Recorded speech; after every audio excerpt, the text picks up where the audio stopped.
ನಮಸ್ಕಾರ ಸ್ನೇಹಿತರೆ. ಈ ವಿಡಿಯೋದಲ್ಲಿ ಅದ್ಭುತವಾದ ಮತ್ತು ಅತಿ ಶಕ್ತಿಯುತವಾದ ಒಂದು ವಿಷಯದ ಬಗ್ಗೆ ಮಾತನಾಡೋಣ. ಮುಖ್ಯವಾಗಿ ಕುಂಭರಾಶಿಯಲ್ಲಿ ಜನಿಸಿದವರ ಜೀವನದಲ್ಲಿ ಒಂದು ಅದ್ಭುತ ಶಕ್ತಿ ಪ್ರವೇಶಿಸಿದೆ. ಆ ಶಕ್ತಿಯು ನಿಮ್ಮ ಮನೆಯಲ್ಲಿಯೇ ತಿರುಗಾಡುತ್ತಿದೆ. ಆ ದೇವತೆಯ ಕರುಣೆ ಎಷ್ಟೋ ವರ್ಷಗಳಿಂದ ನಿಮ್ಮ ಮೇಲೆ, ನಿಮ್ಮ ಕುಟುಂಬದ ಮೇಲೆ ಪ್ರವಹಿಸುತ್ತಿದೆ. ಆದರೆ ದುಃಖಕರವಾದ ವಿಷಯ ಏನೆಂದರೆ, ನೀವು ಇದುವರೆಗೂ ಆ ದೇವತೆಯನ್ನು ಕಂಡುಹಿಡಿಯಲಿಲ್ಲ. ಆ ದೇವತೆ ನಿಮ್ಮನ್ನು ಕಣ್ಣಿನ ರೆಪ್ಪೆಯಂತೆ ಕಾಪಾಡುತ್ತಾ ಬಂದಿದ್ದಾರೆ. ಎಷ್ಟೋ ಗಂಡಾಂತರಗಳಿಂದ ನಿಮ್ಮನ್ನು ಪಾರು ಮಾಡಿದ್ದಾರೆ. ಈಗ ಇನ್ನೂ ಸಮಯ ವ್ಯರ್ಥಗೊಳಿಸಬೇಡಿ. ಡಿಸೆಂಬರ್ ತಿಂಗಳು ಮುಗಿಯುವುದರೊಳಗೆ ನೀವು 3 ಅತಿ ದೊಡ್ಡ ಶುಭವಾರ್ತೆಗಳಲ್ಲಿ ಒಂದನ್ನು ತಪ್ಪದೆ ಕೇಳಲಿದ್ದೀರಿ.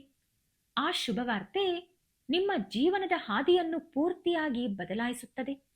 ಇದುವರೆಗೂ ನೀವು ಪಟ್ಟ ಕಷ್ಟಗಳಿಗೆ, ನೀವು ಹಾಕಿದ ಕಣ್ಣೀರಿಗೆ ಕೊನೆ ಸಿಗಲಿದೆ. ಹಾಗಾಗಿ ವಿಷಯ ಪೂರ್ತಿ ತಿಳಿದುಕೊಳ್ಳಲು ಈ ವಿಡಿಯೋ ಸ್ಕಿಪ್ ಮಾಡದೆ ನೋಡಿ. ಆದರೆ ಅದಕ್ಕೂ ಮುಂಚೆ ನೀವಿನ್ನೂ ನಮ್ಮ ಚಾನೆಲ್ ಅನ್ನು ಸಬ್ಸ್ಕ್ರೈಬ್ ಮಾಡ್ಕೊಂಡಿಲ್ಲ ಅಂದ್ರೆ ಖಂಡಿತ ಈಗಲೇ ಸಬ್ಸ್ಕ್ರೈಬ್ ಮಾಡ್ಕೊಳ್ಳಿ. ಹಾಗೆ ಈ ವಿಡಿಯೋ ಇಷ್ಟ ಆದ್ರೆ ಮರಿದೇ ಒಂದು ಲೈಕ್ ಕೊಡಿ. ರಾಶಿ ಚಕ್ರದಲ್ಲಿ 11ನೇ ರಾಶಿ ಕುಂಭ. ಕುಂಭ ಬರೀ ಒಂದು ರಾಶಿಯಲ್ಲ, ಅದೊಂದು ತತ್ವ. ಧನಿಷ್ಠ ನಕ್ಷತ್ರದ 3, 4 ಪಾದಗಳು, ಶತಭಿಷ ನಕ್ಷತ್ರದ 1, 2, 3, 4 ಪಾದಗಳು ಹಾಗೂ ಪೂರ್ವಭಾದ್ರ ನಕ್ಷತ್ರದ 1, 2, 3 ಪಾದಗಳಲ್ಲಿ ಜನಿಸಿದವರು ಕುಂಭರಾಶಿಗೆ ಸೇರುತ್ತಾರೆ. ಈ ರಾಶಿಗೆ ಸಹಜವಾಗಿಯೇ ಕೆಲವು ಅದೃಷ್ಟ ಸಂಖ್ಯೆಗಳಿವೆ. ಮುಖ್ಯವಾಗಿ 3, 4, 5, 8 ಹಾಗೂ 9 ಇವರಿಗೆ ಅದೃಷ್ಟವನ್ನು ಕೊಡುವಂತಹ ಸಂಖ್ಯೆಗಳು. ಈ ದಿನಾಂಕಗಳಲ್ಲಾಗಲಿ ಅಥವಾ ಯಾವುದಾದರೂ ನಂಬರ್ಸ್ ಕೂಡಿಸಿದಾಗ ಈ ನಂಬರ್ಗಳು ಬಂದರೆ ಅದೃಷ್ಟ ನಿಮ್ಮ ಕಡೆ ಇದೆ ಎಂದು ಅರ್ಥ. ಅದೇ ರೀತಿ ನಿಮಗೆ ಭಾನುವಾರ, ಸೋಮವಾರ, ಗುರುವಾರ ಹಾಗೂ ಶುಕ್ರವಾರ ಅನುಕೂಲಕರವಾಗಿರುತ್ತದೆ. ಈ ದಿನಗಳಲ್ಲಿ ನೀವು ಯಾವ ಹೊಸ ಕೆಲಸ ಶುರು ಮಾಡಿದರೂ, ಯಾವ ನಿರ್ಧಾರ ತೆಗೆದುಕೊಂಡರೂ ಗೆಲುವು ನಿಮ್ಮ ಕಡೆ ಇರುತ್ತದೆ. ಈಗ ಕುಂಭರಾಶಿಯವರ ಮನಸ್ತತ್ವ ಹಾಗೂ ಗುಣಗಣಗಳ ಬಗ್ಗೆ ಚಿಕ್ಕದಾಗಿ ತಿಳಿದುಕೊಳ್ಳೋಣ. ಕುಂಭರಾಶಿಯವರ ಮನಸ್ಸು ಅರ್ಥ ಮಾಡಿಕೊಳ್ಳುವುದು ಅಂದರೆ ಸಮುದ್ರದ ಆಳವನ್ನು ತಿಳಿದುಕೊಳ್ಳುವಷ್ಟು ಕಷ್ಟ. 12 ರಾಶಿಗಳಲ್ಲಿ ಕುಂಭರಾಶಿ ಪ್ರತ್ಯೇಕ ಎಂದು ಹೇಳುತ್ತಾರೆ. ಏಕೆಂದರೆ ಈ ರಾಶಿಯಲ್ಲಿ ಜನಿಸಿದವರು ಸಾಮಾನ್ಯರಲ್ಲ, ಶ್ರೇಷ್ಠ ವ್ಯಕ್ತಿಗಳು. ಇವರ ಜೀವನ ನಿಜಕ್ಕೂ ಒಂದು ಅದ್ಭುತ. ಇವರ ಆಲೋಚನಾ ವಿಧಾನ ಹಾಗೂ ವಿಶಾಲವಾದ ಮನಸ್ಸಿಗೆ ಯಾರೂ ಸರಿಸಾಟಿ ಇಲ್ಲ. ಆದರೆ ಕೆಲವು ಅನಿವಾರ್ಯ ಕಾರಣಗಳಿಂದ ಹಾಗೂ ಗ್ರಹಗತಿಗಳ ಪ್ರಭಾವದಿಂದ ಸ್ವಯಂಕೃತ ಅಪರಾಧ, ಅಂದರೆ ಅವರನ್ನವರು ಕಡಿಮೆ ಮಾಡಿಕೊಂಡು ನೋಡುವುದು ಅಥವಾ ಬೇರೆಯವರನ್ನು ಕುರುಡಾಗಿ ನಂಬಿ ಮೋಸ ಹೋಗುವುದರಿಂದ ಇವರು ಜೀವನದಲ್ಲಿ ಸ್ವಲ್ಪ ಹಿನ್ನಡೆಯಲ್ಲಿ ಉಳಿಯುವ ಪರಿಸ್ಥಿತಿಗೆ ಬರುತ್ತಾರೆಯೇ ಹೊರತು ಇವರಿಗಿರುವ ಅದೃಷ್ಟ ಹಾಗೂ ದೈವಬಲ ಇನ್ಯಾವ ರಾಶಿಗೂ ಇರುವುದಿಲ್ಲ. ಕುಂಭರಾಶಿಯವರ ಮನಸ್ಸು ತುಂಬಾನೇ ವಿಶಾಲವಾದುದು. ಇವರನ್ನು ತುಂಬು ಮಡಕೆಗೆ ಹೋಲಿಸುತ್ತಾರೆ. ತುಂಬು ಮಡಕೆ ಯಾವಾಗಲೂ ಶಬ್ದ ಮಾಡುವುದಿಲ್ಲ. ಅದರಲ್ಲಿ ತುಂಬಿಕೊಂಡಿರುವಂತಹ ಅಮೂಲ್ಯವಾದ ಪದಾರ್ಥವನ್ನು ರಹಸ್ಯವಾಗಿ ಇಟ್ಟುಕೊಳ್ಳುತ್ತದೆ. ಅದೇ ರೀತಿ ಇವರು ಕೊಚ್ಚಿಕೊಳ್ಳಲು ಹೋಗುವುದಿಲ್ಲ. ಅವರಿಗೆ ಇರುವಂತಹ ಬುದ್ಧಿ, ಜ್ಞಾನ, ಶಕ್ತಿ ಒಳಗಡೆಯೇ ಬಚ್ಚಿಟ್ಟುಕೊಳ್ಳುತ್ತಾರೆ. ಕುಂಭರಾಶಿಗೆ ಚಿಹ್ನೆಯಾಗಿ ಮಡಕೆ ಇರುವುದು ಕೂಡ ಇದೇ ಕಾರಣಕ್ಕಾಗಿ. ಎಲ್ಲರ ಜೊತೆ ಪ್ರೀತಿಯಿಂದ, ಸ್ನೇಹದಿಂದ ಇವರು ನಡೆದುಕೊಳ್ಳುತ್ತಾರೆ. ಒಬ್ಬರಿಗೆ ಸಹಾಯ ಮಾಡಲು ಮುಂದೆ ಇರುತ್ತಾರೆ. ಇವರದು ಯಾವಾಗಲೂ ಕೊಡುವ ಕೈಯೇ ಹೊರತು ತೆಗೆದುಕೊಳ್ಳುವ ಕೈಯಲ್ಲ. ಇನ್ನು ಬುದ್ಧಿವಂತಿಕೆಯ ವಿಷಯಕ್ಕೆ ಬಂದರೆ, ಒಂದು ದೊಡ್ಡ ಸಂಸ್ಥೆಗೆ ಅಥವಾ ಒಬ್ಬ ರಾಜಕಾರಣಿಗೆ ಬುದ್ಧಿ ಹೇಳುವಷ್ಟು ಸಾಮರ್ಥ್ಯ ಇವರಿಗಿರುತ್ತದೆ. ಒಬ್ಬ ಸಾಮಾನ್ಯ ವ್ಯಕ್ತಿಯನ್ನು ಕೂಡ ಅಸಾಮಾನ್ಯ ವ್ಯಕ್ತಿಯನ್ನಾಗಿ ಇವರು ಮಾಡಬಲ್ಲರು. ಇವರನ್ನು ಸ್ನೇಹಿತನಾಗಿ ಅಥವಾ ಸಲಹಾದಾರನಾಗಿ ಇಟ್ಟುಕೊಂಡವರು ಪುಣ್ಯವಂತರು. ಎಲ್ಲರಿಗೂ ಒಳ್ಳೆಯದು ಮಾಡಬೇಕು ಎಂಬ ಛಲ ಇವರಿಗಿರುತ್ತದೆ. ಆದರೆ ಸ್ವಾರ್ಥ ತುಂಬಿರುವ ಪ್ರಪಂಚ ಇವರ ಒಳ್ಳೆ ಬುದ್ಧಿಯನ್ನು ಅರ್ಥ ಮಾಡಿಕೊಳ್ಳದೆ ಇವರನ್ನು ಅಪಾರ್ಥ ಮಾಡಿಕೊಳ್ಳುತ್ತದೆ. ಇವರು ಪ್ರಾಣಕ್ಕೂ ತ್ಯಜಿಸಿ ಸಹಾಯ ಮಾಡಿದ ವ್ಯಕ್ತಿಗಳೇ ಇವರ ಬೆನ್ನ ಹಿಂದೆ ಚೂರಿ ಹಾಕುತ್ತಾರೆ. ಆದರೂ ಇವರು ಬೇರೆಯವರಿಗೆ ಸಹಾಯ ಮಾಡುವುದು ನಿಲ್ಲಿಸುವುದಿಲ್ಲ. ಏಕೆಂದರೆ ಇದು ಇವರ ರಕ್ತದಲ್ಲಿ ಬೆರೆತು ಹೋಗಿದೆ. ಒಂದು ಸಲ ಒಬ್ಬರನ್ನು ನಂಬಿದರೆ ಅಥವಾ ಒಬ್ಬರಿಗೆ ಮಾತು ಕೊಟ್ಟರೆ ಅಥವಾ ಒಂದು ಕೆಲಸ ಶುರು ಮಾಡಿದರೆ ಹಿಂದಿರುಗಿ ನೋಡುವ ಮಾತೇ ಇಲ್ಲ. ಇವರು ನೋಡುವುದಕ್ಕೆ ಸುಂದರವಾಗಿರುವುದು ಮಾತ್ರವಲ್ಲದೆ ಇವರ ಮಾತಿನಲ್ಲೂ ಕೂಡ ಒಂದು ಆಕರ್ಷಣೆ ಇರುತ್ತದೆ. ಆಗ ತಾನೇ ಪರಿಚಯವಾದವರು ಕೂಡ ಅವರ ಪರ್ಸನಲ್ ವಿಷಯಗಳನ್ನು ಇವರ ಹತ್ತಿರ ಹಂಚಿಕೊಳ್ಳುತ್ತಾರೆ. ಆದ್ದರಿಂದಲೇ ಇವರಿಗೆ ಸ್ನೇಹಿತರು ಹೆಚ್ಚಾಗಿರುತ್ತಾರೆ. ಇವರು ಪ್ರತಿ ಕೆಲಸ ಕೂಡ ಮನಸ್ಫೂರ್ತಿಯಾಗಿ ಮಾಡುತ್ತಾರೆ. ಇಷ್ಟವಿಲ್ಲದೆ ಯಾವ ಕೆಲಸ ಮಾಡಲು ಕೂಡ ಹೋಗುವುದಿಲ್ಲ. ಆದ್ದರಿಂದಲೇ ಇವರು ಮಾಡುವ ಕೆಲಸದಲ್ಲಿ ಪರಿಪೂರ್ಣತೆ ಕಾಣಿಸುತ್ತದೆ. ದಯೆ, ದಾನಗುಣ ಮತ್ತು ಕ್ಷಮಾಗುಣ ಇವರಲ್ಲಿ ತುಂಬಿರುತ್ತದೆ. ಇವರನ್ನು ಮೋಸ ಮಾಡಿದ ವ್ಯಕ್ತಿಗಳನ್ನು ಕೂಡ ಕ್ಷಮಿಸುವಷ್ಟು ದೊಡ್ಡ ಗುಣ ಇವರದು. ಇವರು ಯಾವಾಗಲೂ ಗುಂಪಿನ ಜೊತೆ ಇರಲು ಇಷ್ಟಪಡುತ್ತಾರೆ.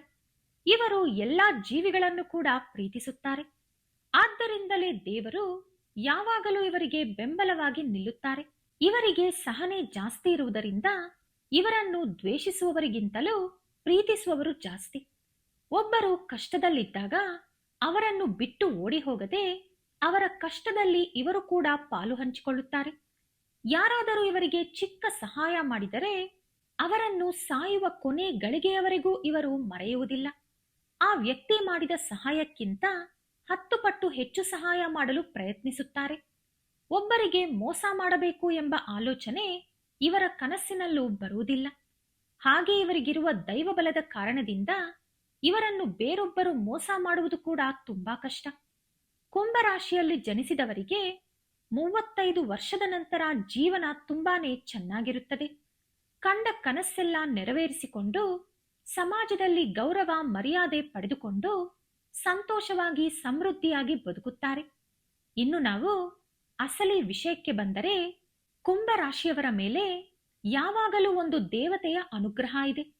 ಆದರೆ ನೀವು ಆಕೆಯನ್ನು ಕಂಡುಹಿಡಿದಿಲ್ಲ. ಆಕೆಯನ್ನು ಮರೆತು ಹೋಗಿದ್ದೀರಿ.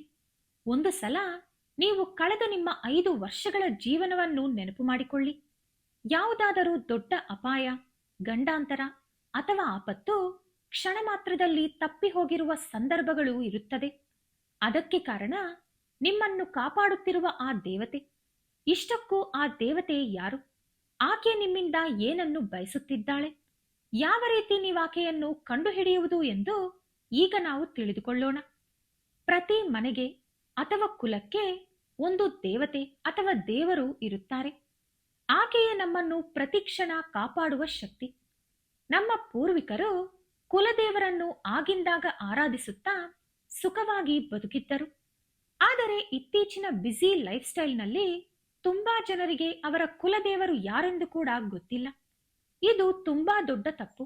ಯಾವಾಗ ಕುಲದೇವರನ್ನು ಮರೆತು ಹೋಗುತ್ತೀವೋ ಆಗಲೇ ನಮ್ಮ ಜೀವನದಲ್ಲಿ ಸಮಸ್ಯೆಗಳು ಶುರುವಾಗುತ್ತದೆ. ಇದೇ ಕಾರಣದಿಂದಲೇ ಕುಂಭರಾಶಿಯವರು ಇದುವರೆಗೂ ಆರ್ಥಿಕ ನಷ್ಟ ಎಷ್ಟೋ ಅನುಭವಿಸಿದ್ದಾರೆ. ಕುಲದೇವರನ್ನು ಮರೆತರೆ ನಮ್ಮ ರಕ್ಷಣಾ ಕವಚ ಕಳೆದುಕೊಂಡಂತೆ ಲೆಕ್ಕ. ಕೈ ಹಿಡಿದ ಕೆಲಸಗಳು ಮಧ್ಯದಲ್ಲಿಯೇ ನಿಂತು ಹೋಗುತ್ತದೆ. ಪ್ರತಿ ಕೆಲಸದಲ್ಲೂ ವಿಘ್ನ ಬರುತ್ತದೆ. ಮನೆಯಲ್ಲಿ ಪ್ರಶಾಂತತೆ ಇರುವುದಿಲ್ಲ. ಗಂಡ ಹೆಂಡತಿ ಮಧ್ಯೆ ಗಲಾಟೆಗಳು ನಡೆಯುತ್ತದೆ. ಮಕ್ಕಳಿಗೆ ಅನಾರೋಗ್ಯ ಸಮಸ್ಯೆಗಳು ಬರುತ್ತದೆ. ಇಂತಹ ಎಷ್ಟೋ ಅನಾಹುತಗಳು ನಡೆಯುತ್ತದೆ. ಈ ಸಮಸ್ಯೆಗಳಿಗೆ ಕಾರಣ ತಿಳಿಯದೆ ನಮ್ಮ ಹಣೆ ಬರಹವೇ ಇಷ್ಟು ಎಂದು ಸುಮ್ಮನಾಗುತ್ತೇವೆ. ಇಷ್ಟೊಂದು ಕಷ್ಟಗಳು ಕೊಡುತ್ತಿರುವ ದೇವರನ್ನು ನಿಂದಿಸುತ್ತೇವೆ. ಆದರೆ ಇದೆಲ್ಲದಕ್ಕೂ ಅಸಲಿ ಕಾರಣ ನಮ್ಮನ್ನು ಕಾಪಾಡುತ್ತಿರುವ ತಾಯಿಯನ್ನು ನಾವು ಮರೆತಿರುವುದು. ಹಾಗಾಗಿ ಆಲಸ್ಯ ಮಾಡದೆ ನಿಮ್ಮ ಕುಲದೇವರು ಯಾರೆಂದು ತಿಳಿದುಕೊಂಡು ಅವರ ವಿಗ್ರಹ ಅಥವಾ ಫೋಟೋ ತಂದು ನಿಮ್ಮ ಮನೆಯಲ್ಲಿ ಇಟ್ಟುಕೊಳ್ಳಿ. ಒಂದು ವೇಳೆ ಅದು ಸಾಧ್ಯವಾಗದಿದ್ದರೆ ಕನಿಷ್ಠ ಪಕ್ಷ ಕುಲದೇವರ ಹೆಸರನ್ನು ತಿಳಿದುಕೊಂಡು ಬೆಳಿಗ್ಗೆ ಸ್ನಾನ ಮಾಡಿದ ತಕ್ಷಣ ಆಕೆಯ ಹೆಸರನ್ನು ಮನಸ್ಸಿನಲ್ಲಿ ನೆನೆಸಿಕೊಂಡು ನಮಸ್ಕಾರ ಮಾಡಿಕೊಳ್ಳಿ. ಹಾಗೆ ಮಲಗುವ ಮುಂಚೆ ಮತ್ತೊಂದು ಸಲ ಅವರ ಹೆಸರನ್ನು ನೆನೆಸಿಕೊಂಡು ನಮಸ್ಕಾರ ಮಾಡಿಕೊಳ್ಳಿ. ಇದುವರೆಗೂ ಆಕೆಯನ್ನು ಮರೆತಿರುವುದಕ್ಕೆ ಕ್ಷಮೆ ಕೇಳಿ. ವರ್ಷಕ್ಕೆ 1 ಸಲವಾದರೂ ನಿಮ್ಮ ಕುಲದೇವರ ದೇವಸ್ಥಾನಕ್ಕೆ ಹೋಗಿ ಪೂಜೆ ಮಾಡಿಸಿ ಬನ್ನಿ. ವರ್ಷಕ್ಕೆ 1 ಸಲ ಹೋಗುತ್ತಿರುವುದರಿಂದ ನಿಮ್ಮ ಶಕ್ತಿಗೆ ಅನುಗುಣವಾಗಿ ದೇವಿಗೆ ಅಭಿಷೇಕ, ನೈವೇದ್ಯ, ಪೂಜೆ, ತಾಂಬೂಲ, ಅನ್ನದಾನ ಮುಂತಾದವು ಯಾವುದೋ ಮಾಡಿ ಬನ್ನಿ. ನಿಮ್ಮ ಪೂರ್ವಿಕರು ಯಾವ ಆಚಾರ ಮಾಡುತ್ತಿದ್ದರೋ ಅದನ್ನೇ ನೀವು ಮಾಡುವುದು ಒಳ್ಳೆಯದು. ಈ ರೀತಿ ಮಾಡುವುದರಿಂದ ನಿಂತು ಹೋಗಿರುವ ನಿಮ್ಮ ಅದೃಷ್ಟ ಮತ್ತೆ ಕೆಲಸ ಮಾಡುತ್ತದೆ. ನಾವು ಎಷ್ಟು ದೊಡ್ಡ ಪದವಿಯಲ್ಲಿದ್ದರೂ ಶ್ರೀಮಂತಿಕೆಯಲ್ಲಿ ಮೆರೆಯುತ್ತಿದ್ದರೂ ದೇವರ ಅನುಗ್ರಹ ಇಲ್ಲದಿದ್ದರೆ ಅದೆಲ್ಲ ಪೊರಕೆ ಕಡ್ಡಿಗೆ ಸಮಾನ. ದೇವರ ಅನುಗ್ರಹ ಇಲ್ಲದೆ ಯಾವುದನ್ನು ಕೂಡ ನಾವು ಸಾಧಿಸಲು ಆಗದು. ನಾನು ದೇವರನ್ನು ನಂಬಲ್ಲ, ಆದರೂ ಸಕ್ಸಸ್ ಆಗಿದ್ದೀನಿ ಅಂತ ನೀವು ಅಂದುಕೊಳ್ಳಬಹುದು. ಆದರೆ ಅದೆಲ್ಲ ಕೂಡ ನಿಮ್ಮ ಪೂರ್ವಿಕರು ಮಾಡಿರುವಂತಹ ಪುಣ್ಯ ಅಥವಾ ಪಾಲಿಸಿಕೊಂಡು ಬಂದಿರುವಂತಹ ಆಚಾರ. ಈಗ ನೀವು ಏನನ್ನು ಪಾಲಿಸುತ್ತೀರೋ ಅದೇ ನಿಮ್ಮ ಮಕ್ಕಳಿಗೆ ಹಾಗೂ ನಿಮ್ಮ ವಂಶಕ್ಕೆ ಸಿಗುತ್ತದೆ ಎಂಬುದು ಮರೆಯಬೇಡಿ. ಈ ವಿಡಿಯೋ ಇಷ್ಟ ಆದರೆ ಲೈಕ್ ಮಾಡಿ, ಶೇರ್ ಮಾಡಿ. ಇಂತಹ ಹೆಚ್ಚಿನ ಉತ್ತಮ ಮಾಹಿತಿಗಳಿಗಾಗಿ ತಪ್ಪದೇ ನಮ್ಮ ಚಾನೆಲ್ ಅನ್ನು ಸಬ್ಸ್ಕ್ರೈಬ್ ಮಾಡಿಕೊಳ್ಳಿ. ನಾಳೆ ಮತ್ತೊಂದು ವಿಡಿಯೋದೊಂದಿಗೆ ಪುನಃ ಭೇಟಿಯಾಗೋಣ. ಧನ್ಯವಾದಗಳು.